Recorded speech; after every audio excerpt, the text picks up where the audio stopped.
우리 서로 앞뒤 좌우 인사하시면서 주 안에 사랑하고 축복합니다.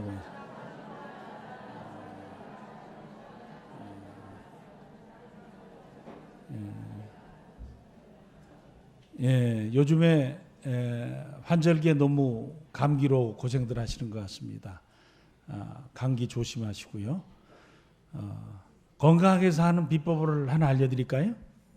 좋지라고. 건강하게 사는 비법. 건강하게 사는 비법은 이거 따라 하시면 참 좋은데, 긍정적인 생각을 갖고 사세요. 한번 따라해 보세요. 찡찡거리지 말자.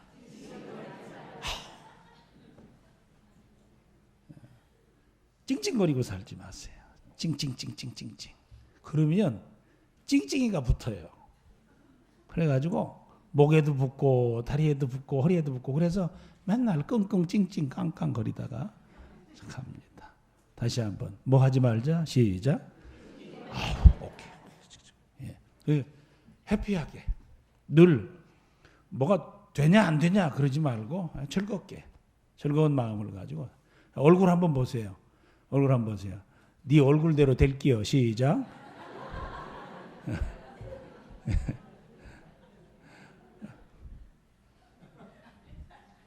이러면 뭐 되겠어요? 이렇게 해피하게 아주 즐겁게 살아야죠. 그리고 우리나라 사람들이 그 하회탈 좋아하잖아요. 하회탈. 여러분들 이렇게 뭐 삶이라는 게 저도 좀 살아오고 여러분도 좀 사시지만 되는 때도 있고 안 되는 때도 있고 그렇잖아요. 근데 이렇게 살면 될 것 같아요. 한번 따라해 보세요. 되든지 말든지 나는 내 길 간다. 아침에 출근하는 거지 뭐. 저도 아침에 4시 반 되면 출근해요. 4시 25분에 히터 켜고 사무실 갔다가 4시 반에 딱 본당 들어가고 아침 시작해요. 졸기도 하고 그러고 가죠. 그리고 그냥 목사는 뭐가 없어요? 퇴근이 없어. 또 사택이 여기 붙어 있잖아요. 24시간 근무 체제를 유지하면서 살죠. 늘 관심이 있어요. 화장실에 불이 켜 있나. 그래서 저는 엘리베이터 타고 올라가면서 주일날은 2층부터 4층까지 계속 눌러 나와서 시작합니다. 얼마나 빠른지 30초만 점검하는 거예요. 착착착착. 가끔 켜 있어. 그럼 끄고 올라가고. 그래요. 즐겁게 사세요. 성경에 네 마음에 근심하는 것이 너에게 다가온다 그랬으니까 마음속에 근심하지 말고 다시 한번 죽기 뱉기 더 하겠어. 시작. 그럼 가는 거지 뭐. 다 어르신들한테 여쭤보면 어디 갈 준비 다 되셨다고 그래요? 대답을 안 하시네 오늘도. 평상시에는 잘 대답하시다가 결정적인 순간에 안 하시고 준비 다 되셨다고 그러니까 어찌게 사시면서 건강하게 사는 것은 내 앞에 놓여진 것에 대해서 너무 염려하거나 근심하거나 두려워하거나 마음속에 자기를 너무 쥐어짜거나 괴롭히거나 하지 말고 좀 이렇게 편안하게 내려놓고 그다음에 늘 항상 내한테 있는 것에서부터 다시 출발하는 그런 모습이면 참 좋을 것 같습니다. 말라기서가 오늘 마쳐집니다. 말라기서가 마쳐지는데 말라기서는 야단치는 말씀이 참 많아요. 저는 그렇게 혼자 그렇게 생각한 적이 있습니다. 제가 아주 좋은 그냥 좋은 자식이기는 했는데 아주 좋은 자식은 좀 못됐던 것 같아요. 아주 좋은 자식은 부모님이 저를 보면 늘 그냥 좋기만 한 그런 자식이어야 되는데 가끔 그냥 속도 그냥 휘집어 파고 그렇다고 해서 뭐 나쁜 일은 한 적은 거의 없는 것 같아요. 뭐 기껏해야 나쁜 게 가끔 집에 늦게 들어가는 거? 뭐 이 정도? 그러면서 이렇게 저에게도 자식들이 있잖아요. 자식들이 이렇게 생각하면서 제가 한때 그런 때가 있어요. 하나님 참 고맙습니다.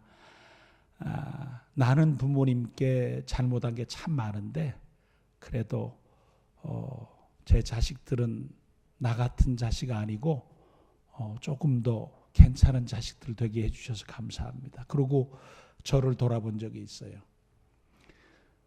부모가 자식을 혼낼 때 마음이 어떻겠어요?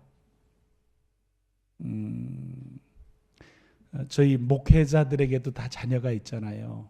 자녀가 있는데 그 자녀들의 삶이 힘들어질 때 이 PK라는 거, Pastor's Kid가 어떤 좋은 상황에 놓여질 수도 있지만 또 자기들도 모르는 사이에 받는 스트레스가 있대요. 자기들끼리만 모아놓으면 이 얘기를 해요. 그 누구한테도 얘기를 안 하는데 그래서 이렇게 목사 자녀 수련회 같은 게 있거든요. 그런 때 이렇게 갔다가 모아놓으면 자기들끼리의 고민을 막 얘기해요. 제가 그걸 다 들어보진 않았는데 단적인 예는 그거예요. 제가 어느 날 집에 딱 들어갔는데 애들이 제 얼굴을 딱 보고 아빠 무슨 일 있어? 그런 고민이 걔네들한테는 있어요. 근데 물론 다 있겠죠. 물론 다 있겠는데 아니 별일 없어. 그러고 지나가는데 그런 어떤 상황들이 느낌들이 이렇게 있을 수 있나 봐요. 그 과정 중에 좀 자녀들이 목사의 자녀들이 힘들고 어려울 때 또 야단도 쳐야 되잖아요. 또 나무라기도 하고 그럴 때 나무라는 그리고 이러한 과정 가운데서는 내가 이런 부분은 나무래야 될 필요도 없는데 또는 목사의 자녀이기 때문에 더 욕을 먹어야 되는 목사에게조차 이렇게 힘든 소리를 들어야 되는 그런 상황들도 있을 수 있거든요. 너는 목사의 자녀니까 이렇게 해야 된다 하고 그럴 때 네가 만약에 거기에 태어나지 않았으면 그 상황에 태어나지 않았으면 너는 이 얘기는 듣지 않아도 되는데 그런 마음이 야단치는 목사에게도 있을 수 있어요. 이스라엘 백성을 나무라시는 하나님의 마음은 어땠을까? 자녀들에게 쓴소리를 하는 부모의 마음은 더 아프죠. 그래서 우리 말라기서를 이렇게 읽어가면서 이스라엘 백성들에게 아픈 소리를 하시는 그 하나님의 마음도 아마도 너무 이렇게 심정이 상해 계실 것이다 라는 생각도 해봅니다. 결국 말라기서는 이스라엘 백성의 연약함을 다 이야기하지만 소망으로 끝납니다. 근데 이 소망이 종말론적인 소망으로 끝이 납니다. 크고 두려운 날이 이스라엘 백성에게 지속적으로 다가왔지만 그래도 그 끝에 온전한 그날은 주님 다시 오실 그날이었기에 아주 먼 종말론적인 얘기와 그 크고 두려운 날이 오기 직전에 한 사건이 그들에게 주어질 것에 대한 이야기를 하시면서 마칩니다. 말라기서가 끝나면 한번 넘겨보십시오. 그 다음에 뭐가 나오나? 말라기서 다음엔 어디죠? 갑자기 신약이죠? 무슨 복음이 나와요? 마태복음이 나옵니다. 그런데 말라기서와 마태복음 사이는 성경으로는 한 장이지만 요 사이가 약 400년의 시간을 지나갑니다. 그러니까 어찌 보면 400년 동안 하나님께서는 선지자를 보내주시지 않습니다. 400년 동안 이스라엘 백성에게 침묵하십니다.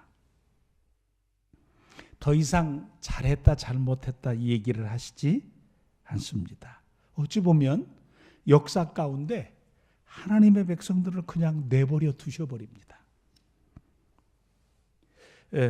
이스라엘 백성들이 하나님을 발견하거나 찾지 못하도록, 또 하나님을 느끼고 누리고 예배하는 즐거움을 지극하게 누려갈 수 없는 아주 어두운 시대가 한 400년 동안 진행이 됩니다. 그렇다고 종교적인 예식이 행해지지 않았다는 것은 아닙니다. 하나님의 간절한 안타까운 부르심이 끝나고 나서는 어떤 시간을 지나니까 하나님을 발견할 수 없는, 마치 버려져 버린 한 역사가 그들 앞에 놓여지게 됩니다. 그리고 나서 말라기서 4장에 이야기한 대로 엘리야의 음성, 세례 요한의 음성이 들려옵니다. 회개하라. 뭐가 가까웠다고요? 천국이 가까웠다. 영어적인 표현은 at hand라고 그랬어요. 마치 손에 쥐어질 것 같이 하나님 나라가 가까이 왔다라고 얘기를 합니다. 예수님께서도 똑같은 말씀을 하시면서 하나님이신 예수님이, 영이신 예수님이 친히 육신을 입으시고 역사 가운데로 걸어 들어오십니다. 그래서 우리는 역사를 영어로 뭐라고 그러죠?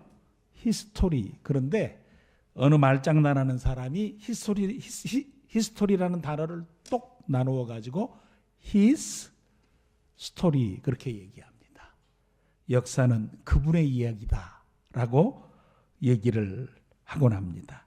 예수님께서 육신을 입으시고 역사 가운데로 들어오셔서 이스라엘 백성을 구원하시기 위한 십자가의 길을 걸어주십니다. 다른 방법으로는 아무리 말씀을 보내고 이스라엘 백성들로 하여금 회개하도록 하고 권면하고 또 징계도 하고 또 채찍도 들고 때로는 망하게도 하고 별일을 다 하셔도 그들이 결국 그들의 죄로부터 온전하게 자신들을 회복하지 못하자 드디어 때가 되매 예수님을 보내셔서 십자가를 통해서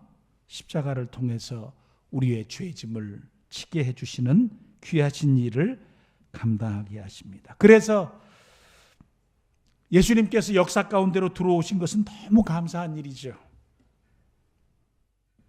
너무 고맙고, 그러나 예수님의 오심과 함께 주어진 메시지가 같이 있는데, 예수님의 오심은 새하늘과 새 땅이 가까이 주어졌다는 사실을 암시하는 행위이기도 하시다라는 거예요. 그래서 예수님께서 말씀하시는 것은 회개와 아울러서 천국을 동시에 말씀하셨다라는 겁니다. 구약에 보면 천국이라는 얘기가 잘 안 나와요. 그러나 신약에 복음의 소식이 열려지면서 이제 하나님 나라에 대한 분명한 선포와, 그리고 예수님 떠나실 때쯤 돼서는 하나님 나라에 대한 기다림에 대해서 말씀을 해 주셨습니다. 그래서 신앙의 삶을 살아가는 우리에게 있어서 우리 자신을 돌아보는 일과 아울러서 우리 자신은 자연스럽게 오신 주님과 다시 오실 주님 기다리는, 오신 주님을 통해서는 은혜를 누리고 다시 오실 주님을 기다리시면서는 소명 받은 자로 사명감을 가진 하나님의 사람들로 그 중간의 시대, 오신 주님과 오실 주님의 사이의 시간을 저희들은 살아가게 되는 것입니다. 말라기서 끝터리는 주의 오심에 관해서, 그의 심판하심에 관해서 참 은혜롭게 그 앞에 드러나기를 소원하면서 너희들이 아버지께로 돌아온 인생, 아버지가 기뻐하는 인생을 살라 하십니다. 우리는 다시 한번 말라기서를 정리하면서 말라기서의 말씀을 살펴보면 하나님께서 무엇을 안타까워하시며 아파하시며 힘들어하셨는지를 다시 한번 살펴보면 참 좋겠습니다. 가장 먼저 우리가 살면서 모든 우리에게 일어나는 많은 일들과 상황들과 문제들의 중심 가운데 이 부분이 이것이 잘못되어지면 모든 것이 잘못될 가능성이 있는 한 단어가 있는데 그 단어가 한번 따라해 보십시오. 가장 중요한 것은 무엇보다 중요한 것은 사랑입니다. 뭐라고요? 사랑이라고요. 이스라엘 백성에게 있어서 첫 번째 하나님께서 질문하시는 내용이 사랑이 문제다라는 얘기를 하셨어요. 그건 뭐냐면 네가 왜 내 사랑을 모르나 라는 것이었어요. 이스라엘 백성들은 하나님, 도대체 하나님이 나를 사랑하십니까? 라는 질문을 자주 했어요. 여기도 나중에 3장 13절에는 그들이 말로 하나님을 막 대적하죠. 그래서 뭐 하나님이 나를 사랑하신다면 내가 왜 이렇게 삽니까? 내가 왜 이렇게 힘들게 삽니까? 나한테는 왜 일이 어려운 일이 있습니까? 왜 우리한테는 괴로운 일이 있고 슬픈 일이 있습니까? 라고 하면서 입술로 하나님을 대적하는 일이 있었죠. 우리의 삶을 살아가는 인생의 시간을 살아가는 우리에게 있어서 참 가장 중요한 것은 사랑이라는 단어입니다. 모든 문제의 뿌리에는 사랑함에 관한 문제가 있습니다. 한번 이렇게 마음에 손을 얹고 생각해 보십시오. 나는 배우자를 죽도록 사랑하는가? 나는 이 대답은 잘 안 하는데 다음 대답은 기가 막히게 하실 거예요. 나는 자녀를 목숨처럼 사랑하는가? 여기서 대답이 안 나오면? 그렇죠? 세상의 모든 삶의 문제가 또 우리가 살아가면서 나오는 어떤 문제들이 무슨 문제겠습니까? 내가 정말 내 가족들을 참 사랑하고 있는가?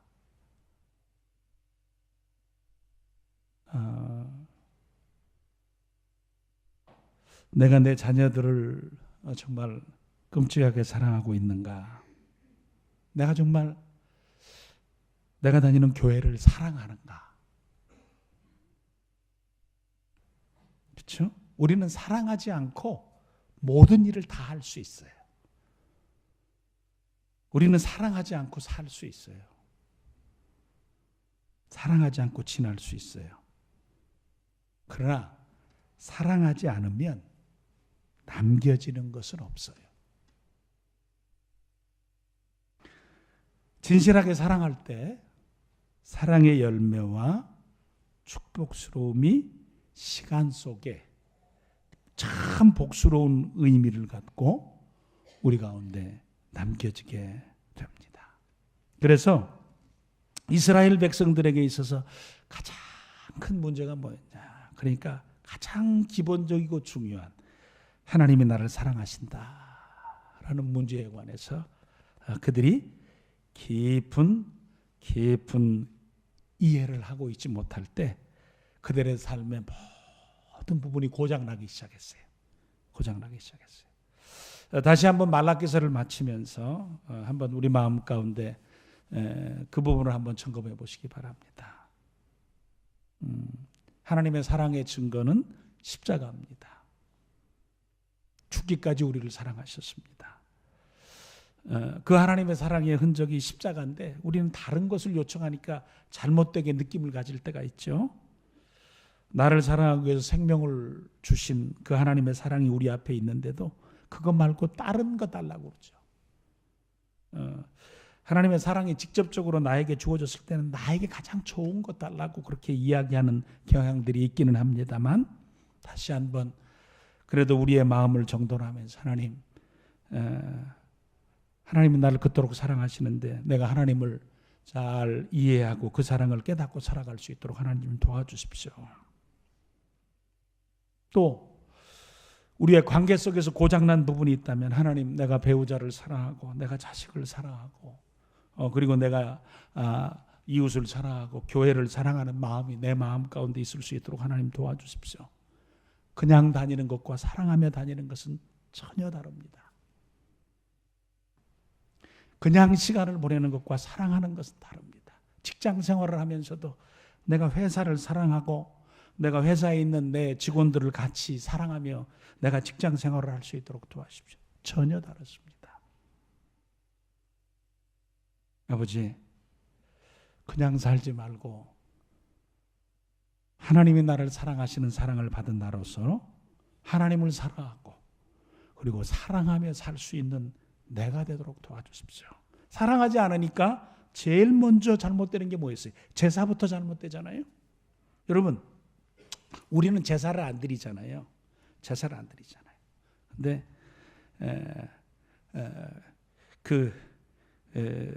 제사를 드릴 때 부모님이 정말 나를 아낌없이 사랑해 주신 사랑을 깊이 받은 자식들은 제사상이 좀 풍성하겠어요? 아니면 삐쩍 마르겠어요? 에? 좀 이렇게 불편하세요? 예, 뭐 심기를 좀 많이 건드려지십니까? 예, 좀 많이 불편하셔도 참으세요. 예, 부모님이 나를 너무너무 사랑한다 그러면 없는 상태에서도 뭔가 좀 더 해드리려고 그러겠죠. 근데 부모님 나한테 해준 게 뭐 있어? 막 이러면 최소한대로 뭔가를 하려고 그러겠죠. 여러분들은 무엇인가를 할 때 최대한 하려는 마음이 있어요? 최소한 하려는 마음이 있어요? 그때 달라요. 예, 왜냐하면 그때 다른 사랑을 느끼기 때문에 그래요. 근데 여러분의 사랑이 최대치가 되느냐 최소치가 되느냐는 정말 내가 사랑하느냐 안 하느냐의 차이가 있겠죠. 제사 드리는 걸 재물을 엉뚱한 걸 갖다 막 눈 먼 거 다리 저는 거 이런 거 갖다 제사 드리고요. 그 다음에 심지어는 그것 하는 일마저 귀찮아졌어요. 자, 한번 불편한 질문 들어갑니다. 주일날 예배 드리러 오는 게 귀찮아요? 즐거워요? 입을 잘못 열면 큰일 날 것 같아서 옆에 사람 들을까 봐 비즐거워요. 그렇게 얘기했어요. 그렇죠? 근데 그 과정 가운데서 고장난 부분이 뭐냐?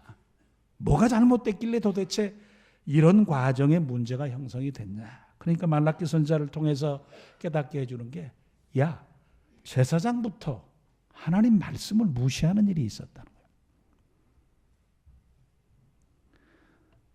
하나님 말씀을 소홀히 하니까 결국은 이런 문제가 발생했다. 하나님이 뭘 얘기했는데 이스라엘 백성들이 무관심해서 그 문제에 관해서 하나님이 말씀하시는 것을 그냥 뭘 말했는지 잘 모르는 거예요.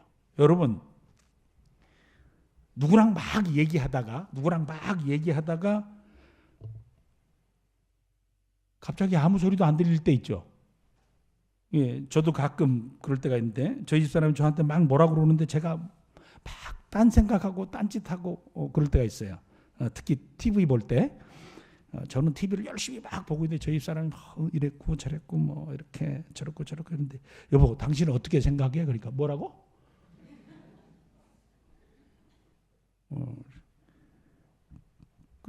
저는 뭐라고 막 필요한 얘기를 했는데 저는 딴짓하고 있는 거예요. 그렇죠? 하나님께서 이스라엘 백성들에게 하나님 말씀을 얘기하면 그 말씀을 듣고 관심을 갖고 반응해야 되는데 딴짓하고 있다가 그 다음에 하나님께서 야, 너 내가 뭐라고 얘기했는지 알겠냐? 그러니까 뭐라고요? 그런 거죠. 그러면서 그러는 거예요. 아니 저는 처음 듣는 얘기예요. 하나님 언제 그런 얘기를 하셨습니까? 하박국 선지자가 그 부분에 대해서 얘기하면서 율법이 해이해졌다 그랬어요. 영어 NIV 성경에는 paralyzed 됐다고 그랬는데 이 paralyzed가 조금 뭐 이렇게 중풍병 같이 된 거예요. 그러니까 때로는 뭔가 느끼는 것이 있고 생각하는 것이 있고 들은 것이 있는 것 같은데 전혀 다른 몸은 다르게 반응하며 사는 거죠. 여기서 오른발 내밀어 그랬는데 왼발이 탁 나가는 거죠. 그러다 보니까 이스라엘 백성의 삶에 큰 문제가 하나 발생했는데 그 중에 대표적인 현상 가운데 하나가 이방 결혼하는 일이었어요. 이방 결혼하는 일. 오늘 아주 주일학교에 아주 좋은 손님이 찾아오는 것을 제가 봤어요. 1학년, 4학년 어린아이 2명이 탁 들어왔는데 이렇게 딱 보니까 저는 그렇게 느껴졌어요. 저는 이제 미국에 좀 오래 살다 보니까 얼굴을 딱 보면 이게 어떤 느낌이 와요. 그래서 나중에 보니까 부모님이 이렇게 이제 한 분은 태국 분이고 한 분은 한국 분이고 이제 그러시다고 나중에 그러더라고요. 뭐 누구랑 결혼하든지 그게 뭐가 문제겠어요. 그런데 이방 결혼, 불신앙적인 결혼을 하는 것이 이스라엘 백성의 보편적인 현상이 됐다라는 거예요. 제가 이제 일부 예배 때는 그런 약속을 이렇게 단단히 하면서 이렇게 얘기를 했습니다. 믿음의 삶을 살면서 우리가 내가 결혼이라는 문제를 생각할 때, 우리가 결혼이라는 문제를 생각할 때 포기할 수 없는 게 있잖아요. 좋은 사위, 좋은 며느리. 이거 포기할 수가 없잖아요. 근데 성도는 좋은 사위, 좋은 며느리를 선택하는 기준 가운데 하나가 가장 우선적이었으면 좋겠다. 뭐가 가장 우선적이었으면 좋을 것 같습니까? 얼굴 이쁜 거, 키 큰 거, 그 다음에 돈 잘 버는 거, 살림 잘하는 거. 근데 그리스도인들은 이 부분에 보편적으로 뭐 아주 못해서 뭐 아주 그냥 이걸 다 포기하자는 건 아니지만 그래도 가장 우선적으로 뭘 보면 좋겠어요? 뭘 보면 좋겠다고요? 여러분들은 다 그렇게 하고 계시죠? 예? 예. 우리 지금 자녀들을 기르고 있는 우리 애들 다 있죠 여기. 예. 절대. 저는 청년들만 보면 그래요. 요새 사귀니? 사겨? 누구랑 사귀니? 교회 댕겨? 야, 안 믿으면 빨리 데리고 와. 그 다음에 믿게 해서 결혼해? 교회 잘 댕기니? 그럼 어떤 애는 아직 때가 안 됐어요. 데리고 올 때가 안 됐어요. 야, 데리고 와. 일단 확인해 보고 안 되면 그냥 내보내지. 그렇게 안 되는 걸 계속 새겨. 야, 정들기 전에 끊어.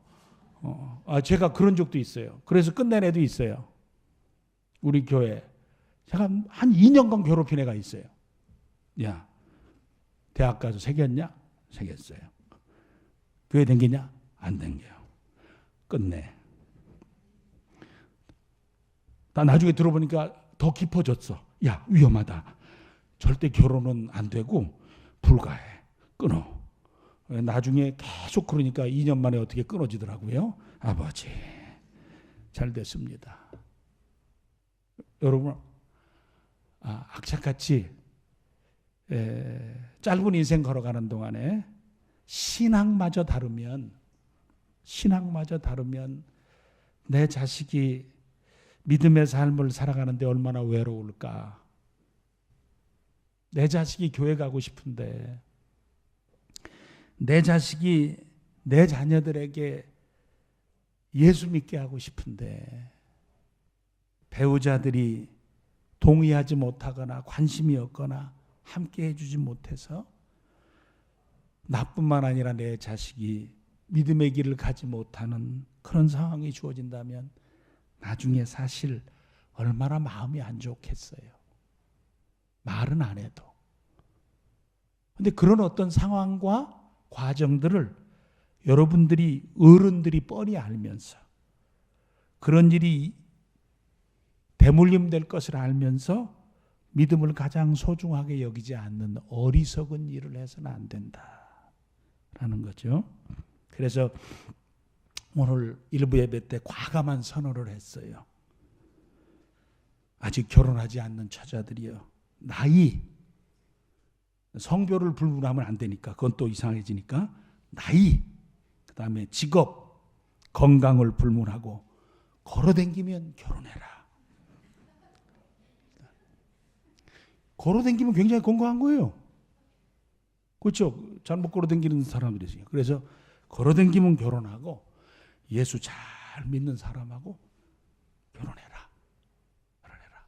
돈을 많이 못 벌고 평생 고생하는 한이 있더라도 예수 믿는 사람하고 결혼해서 믿음의 삶을 잘 살아라. 고생하고 예수 믿는 것이 잘 먹고 마음 불편하게 사는 것보다 훨씬 낫다. 그러니까 꼭 예수 믿는 믿음의 삶을 살아가는 자들과 가정을 이루도록 해라. 이스라엘 백성들이 그게 무너져 버렸어요. 그리고 나서 그것이 무너지는 과정 가운데서 하나님께 드리는 일이 무너졌죠. 여기에 11조를 드리지 아니하고 그리고 하나님 앞에 헌물을 드리지 않았어요. 어제 저녁에 설교를 준비하고 가가지고 실내 자전거를 좀 타면서 한 10시 반쯤에 10시 반인가 10시 40분인가 그쯤에 이렇게 차트를 달리는 뭐 남자들인가 뭐 프로에서 세계에서 뭐 1등, 2등 하는 거 그런 거 얘기하잖아요. 그런데 세계에서 자신의 삶의 부를 가장 많이 포기한 사람 중에 하나로 주윤발이를 이야기하더라고요. 주윤발, 쌍권총 쏘는 거 있잖아요. 남자들 예전에 주윤발이가 그런 얘기를 했다고 합니다. 자기의 소유를 99% 사회에 환원하겠다. 그런 얘기를 했다고 그래요. 그게 얼마나 되냐 그러니까 주윤발이의 소유가 약 6천억 정도 된대요. 6천억. 근데 거기에 99%를 사회에 환원하겠다. 자기에게 남는 게 얼마나 되나 한 20억, 12억, 6억. 좀 얼마나 있다고 그래요. 물론 한 달에 6천억을 가진 사람의 한 달 용돈이 얼마라고 소개되는지 아세요? 얼마일 것 같아요? 어떻게 선생님 봤어요? 안 봤어요? 다른 드라마 봤어요? 얼마 정도 될 것 같아요? 주인발이의 한 달 용돈이 6천억 갖고 있는데 저는 깜짝 놀랐어요. 11만 원이래요. 11만 원. 11만 원. 한번 찾아보세요. 여러분들 11만 원 하루 종일 써버리잖아요. 저 강강솔래 가가지고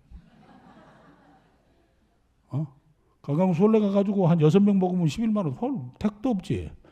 2만 5천 원인데 주인발이는 강강솔래 한 번도 안 간다는 얘기예요. 그렇죠? 그 사람이 가는 뭐 국수집 이런 게 다 소개가 된 적이 있어요.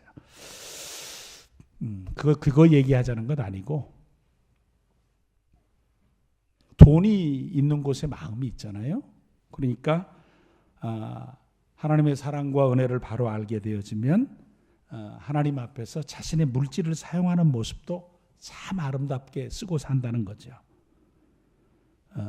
자기에게 무엇인가를 갖기 위해서 열심히 노력도 하지만 그것을 잘 쓰고 살기 위해서 멋진 믿음의 사람으로 산다는 거예요. 갖는 데에만 초점을 가지면 어리석은 인생을 살 수 있어요. 그래서 갖기를 소원하는 열망만큼 잘 쓰는 사람으로 사는 게 소중하다라고 가르쳐 주시는 겁니다. 또 여기서 그 과정 가운데 왜 우리는 이렇게 불편한 인생을 삽니까라고 하나님 앞에 불만스러운 얘기를 했을 때 너희들의 삶은 여기가 끝이 아니라 그 나라가 있다라고 알려주시기도 했습니다. 저는 이 말라기서의 말씀을 우리가 쭉 나누면서 어떤 때는 불편하셨을 거예요. 어떤 때는 기분 나쁘기도 하셨을 거예요. 내 상황이나 내 일이나 또는 어떤 상황 가운데 이미 그런 것들이 주어졌거나 또는 잘못했거나 또 돌이킬 수 없는 어떤 상황이 되어져 있는 부분들이 있을 수 있습니다. 그러면 그 문제를 가지고 하나님 앞에 기도하시길 바랍니다.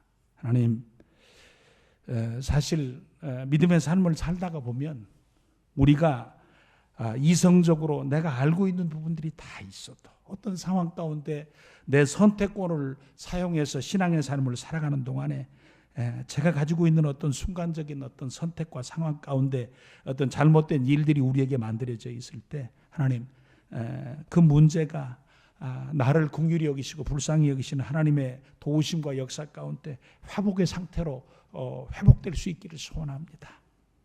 이렇게 해서 죄송합니다만 일은 내가 만들고 문제는 내가 저질렀지만 하나님, 나를 좀 도와주십시오. 나를 불쌍히 여겨주셔서 하나님, 나의 연약함과 나의 실수와 나의 부족함 가운데서 하나님 주시는 은혜와 회복스러움이 아버지 이 가운데 있어서 우리로 하여금 정말 하나님께 주신 은혜와 축복들을 경험하고 살아갈 수 있도록 하나님 도와주십시오 라는 그런 간절함이 우리에게 필요합니다. 왜냐하면 하나님께서 말라기 선지자의 말씀을 오늘 우리가 읽게 하신 것, 물론 그 시대에 주실 때에도 그랬지만 오늘 우리가 읽게 하신 것은 우리로 하여금 이 말씀을 통해서 우리의 모습을 고쳐가고 회복하기를 원하시기 때문에 그렇습니다. 고린도전서 10장 6절과 10장 11절 말씀이 우리에게 그 사실을 얘기해 줍니다. 고린도전서 10장 6절은 그런 일은 우리의 거울이 되어 우리로 하여금 저희가 악을 즐겨한 것 같이 즐겨하는 자가 되지 않게 하려 함이니. 10장 11절 같이 한번 읽습니다. 시작. 저희에게 당한 이런 일이 거울이 되고 또한 말세를 만난 우리의 경계로 기록하였느니라. 그런즉 선질로 생각하는 자는 넘어질까 조심하라. 말씀을 주신 이유가 거울을 주시는 거라고 그랬어요. 거울은 나를 잘 비춰보는 거죠. 거울은 나를 잘 비춰봐서 어디에 흠집이 났는지 어느 부분이 잘못됐는지를 고쳐서 아름답게 하는 거예요. 저는 우리가 잘못하는 것이 문제라고 생각지 않습니다. 우리는 언제든지 잘못할 수 있고 우리는 언제든지 연약할 수 있고 우리는 언제든지 실패할 수 있습니다. 더 큰 잘못이 무엇이냐면 실패나 연약함과 그리고 잘못됨을 잘 회복하고 고쳐가지 않으려고 하는 것입니다. 그냥 잘못된 채 연약한 채 우리의 삶을 살려고 하는 것이 문제다라는 겁니다. 저와 우리 사랑하는 식구들은 하나님의 말씀을 들을 때 아버지 그냥 듣지 말게 하시고 잘 듣게 하시고 또 우리가 말씀을 통해서 확인하게 하셔서 정말 말씀이 그런가? 라는 사실을 확인하는 과정 가운데서 우리로 하여금 우리가 건강하게 믿음 위에 세워져서 은혜로운 삶을 살아갈 수 있도록 나 자신들을 점검하고 확인하는 귀한 시간을 거쳐가면서 믿음의 삶을 건강하게 살고 더 은혜롭게 살고 온전하게 살아갈 수 있는 복이 저와 우리 사랑하는 식구들의 복이 되기를 간절히 축원해 드립니다. 여기 마지막에 한마디를 딱 하셨어요. 너희가 누구냐라는 것과 가장 중요한 말씀을 하셨는데 마지막으로 이스라엘 백성에게 주신 말씀이 뭐였냐면 말라기서 4장 4절 말씀에 모세에게 준 율례와 법도를 기억하라 라는 것이었어요.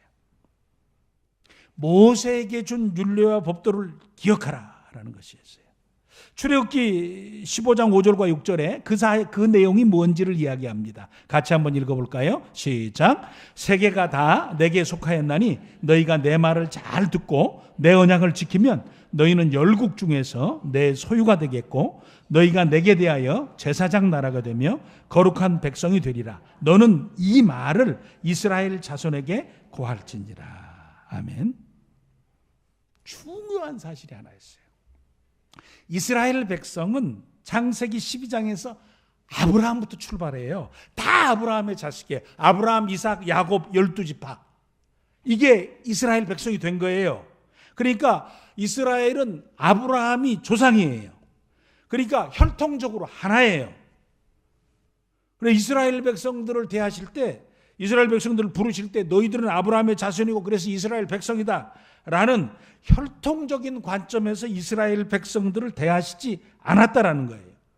여기 출애굽기 19장에서 거룩한 언약 예식을 체결하면서 뭐라고 얘기했냐면 너희가 내 말을 잘 듣고 언약을 지키면 열국 중에 내 소유가 되겠고 너희가 내 제사장 나라며 거룩한 백성이 될 것이다 라고 이야기합니다. 이스라엘 백성들은 우리가 아브라함의 자손이다, 이스라엘에게 속해 있다라는 것을 굉장히 강조하고 중요시하고, 예수님 당시에도 우리 조상이 아브라함이다, 우리는 다른 사람의 종된 적이 없다라는 얘기를 강력하게 하지만 하나님께서는 최초부터 아브라함에게 자손이기 때문에 부른 게 아니고 아브라함에게 자손이기 때문에 너희는 내게 의미가 있는 것이 아니라, 자 이제 다시 너희가 비록 아브라함의 자손이지만 아브라함의 자손인 것이 너희에게 가장 큰 의미가 아니라 다시 언약을 체결하자라고 이야기하시면서 이스라엘 백성과 혈통적인 관계, 즉 이스라엘 백성들은 혈연 공동체가 아니라 언약 공동체라는 거예요.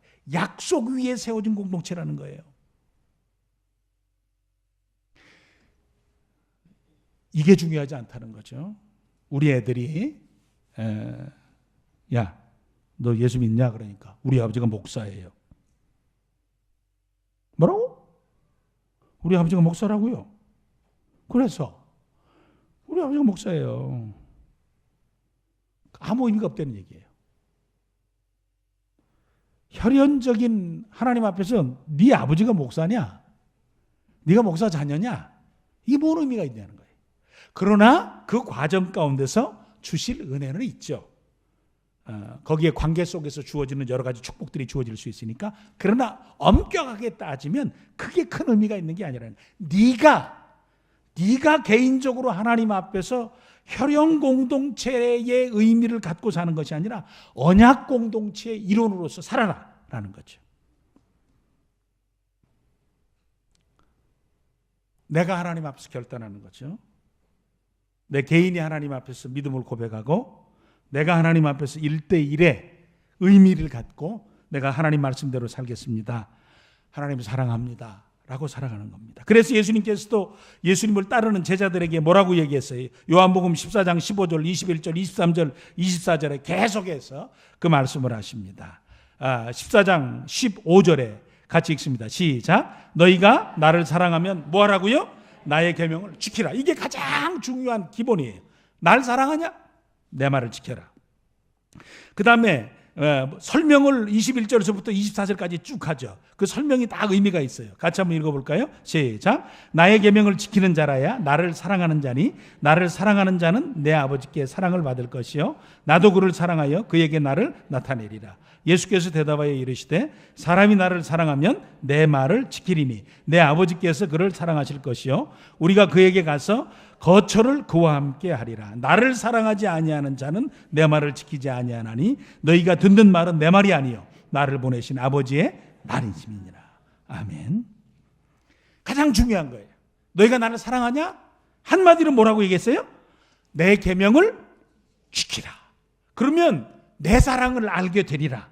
내가 네 안에 거하리라. 너는 내 것이다. 이렇게 얘기를 하셨어요. 네가 나를 사랑하면 내가 네 안에 살 거야. 네가 나를 사랑하면 내가 너로 하여금 내 사랑을 더 알게 해줄 거야. 네가 나를 사랑해서 내 말을 지켜가면 나는 네 아버지로서의 역할을 내가 할 거야 라고 예수님께서 말씀을 해 주셨습니다. 기독교는 혈통 관계 속에서 내 남편이 교회 댕기니까, 내 아내가 교회 댕기니까, 그게 아니에요. 나와 하나님과의 관계 속에서 1대1의 언약적인 관계를 갖고 믿음의 삶을 사는 것이다 라는 거예요. 그래서 이스라엘 백성들은 자신들의 삶을 살면서 계속해서 그 사실을 노래했어요. 내 인생에서 가장 중요하고 복되고 은혜롭고 참 아름다운 모습은 무엇이냐? 우리가 너무나 잘 아는 대로 시편 1편이죠. 시편 1편. 같이 한번 읽습니다. 시편 1편 시작. 복 있는 사람은 악인의 꾀를 쫓지 아니하며 죄인의 길에 서지 아니하며 오만한 자의 자리에 앉지 아니하고 오직 여호와의 율법을 즐거워하며 그 율법을 주야로 묵상하는 자로다. 저는 시냇가에 심은 나무가 시온을 쫓아 과실을 맺으며 그 잎사귀가 마르지 아니함 같으니 그 행사가 다 형통하리로다. 아멘. 우리의 삶을 살면서 아버지, 나는 내가 누구의 자녀이며 어디에 속했고 누구와 함께 있다는 것이 중요한 게 아니라 우리는 얼마나 감사해요. 너희가 이스라엘 백성 아니다, 아브라함 자손 아니다, 그리고 하나님께서 우리를 거절하시지 않잖아요. 네가 내 말을 듣고 내 말을 쫓아 살면 너는 내 백성이다, 너는 내 제사장이다, 너는 내 거룩한 존재다 라고 우리를 인정해 주셔서 우리로 믿음의 길을 걸어가게 하시는 축복을 주십니다. 우리 사랑하는 식구들께서 아버지, 성도는 말씀을 떠나서 존재할 수가 없습니다. 이 말씀 없으면 나라고 하는 존재도 없습니다. 이 말씀이 나고 이 말씀이 내 속에 있어야 하고 이 말씀이 결국 나를 대신할 수 있고 내 인격이 되어야 합니다. 아버지 하나님, 내가 그렇게 살아갈 수 있도록 도와주시옵소서 라는 심정을 가지고 말씀을 사모하며 사랑해서 하나님이 주시는 형통함이 저와 우리 사랑하는 식구들의 복이 되기를 간절히 축원해 드립니다.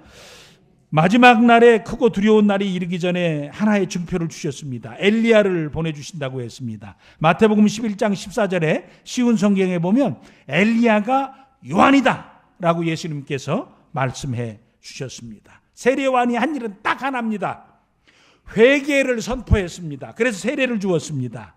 그 다음에 예수님 오시는 길, 일하시는 길, 예수님 사역하실 길을 활짝 열어주셨습니다. 그래서 다른 사람이 예수님을 만날 수 있도록 길을 열어주시는 역할을 세례 요한이 하고 그 다음에 역사 가운데서 사라졌습니다.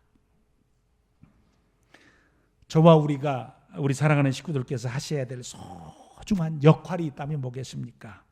이제는 다시 오실 주님의 귀한 오심 앞에서 우리 자신들이 믿음의 사람이 됐는데, 예수 믿고 참 복스러운 생애를 살아갈 수 있는 하나님의 사람들이 됐는데, 우리로 하여금 다른 사람이 예수 믿도록 하는 일에 좋은 중매쟁이 역할을 할 수 있도록 하나님 도와주십시오. 바울 사도가 그 고백을 했습니다. 고린도후서 11장 2절입니다. 우리 같이 한번 읽을까요? 시작. 내가 하나님의 열심으로 너희를 위하여 열심을 내노니 내가 너희를 정결한 처녀로 한 남편인 그리스도께 드려 뭐 하려고요? 함이로다고요? 중매함이로다. 중매쟁이로 살겠다. 그래서 아버지, 나로 하여금 예수 믿게 하셨는데 이제는 내가 예수 믿지 않는 다른 사람, 그것이 내 가족이든지 내 이웃이든지 친구든지 직장에서든지 어디서든지 나 때문에 다른 사람이 예수님을 알게 되는 중매쟁이로 내가 살아갈 수 있도록 하나님 도와주시옵소서. 그 일을 잘해서 훗날에 자랑의 면류관을 우리가 많이 쓰고 받을 수 있는 내가 되도록 도와주시옵소서. 바울이 데살로니가 교회를 향해서 너희가 나의 자랑의 면류관이다 그랬는데, 아버지, 우리도 나 때문에 다른 사람이 예수 믿도록 가족에서부터 이웃과 친구에게까지 우리의 영역을 넓혀가면서 믿음의 역사, 은혜의 삶을 살아갈 수 있는 우리가 돼서 자랑의 면류관을 주께 받는 저와 우리 사랑하는 식구들이 되시기를 간절히 축원해 드립니다. 아버지 하나님, 말라기 선지자의 외침 앞에 저희들이 섭니다. 하나님의 사랑을 잘 알 수 있도록 하나님의 사랑이 저희들의 마음과 저희들의 심령과 저희들의 신앙 속에 깊이 인식되어지고 이해되어져서 하나님의 사랑을 알고 하나님을 사랑하며 살 수 있는, 그래서 말씀을 사랑하고 말씀을 사모하는 그 과정 가운데서 예배가 바로 되어지고 우리의 신앙의 삶과 우리의 일상의 삶이 우리의 생활과 우리의 생애가 은혜 가운데 살아가는 복스러운 삶을 살며 돈을 이기고 살 뿐만 아니라 정말 우리의 가정을 믿음으로 잘 세워가며 다시 오실 주님 앞에서 세상만 생각하지 않고 오실 하나님 나라를 생각하며 믿음의 삶을 살아가는 참 은혜로운 끝까지 하나님의 말씀의 진리 위에 세워져서 복스러운 성도의 삶을 살아가는 저희가 되기를 소원합니다. 여기까지도 잘 살아오게 하셨으니 앞으로 더 잘 살아갈 수 있도록 저희들을 도우시고 부족한 부분은 고쳐갈 수 있도록 저희들의 삶을 인도해 주시옵시며 잘못된 부분은 바로잡을 수 있도록 하나님 도와주셔서 우리의 삶이 하나님 보시기에 아름답고 반듯하며 믿음의 삶을 잘 살아가는 우리가 되게 하여 주시옵소서. 예수님 이름으로 간절히 기도를 드립니다. 아멘. 우리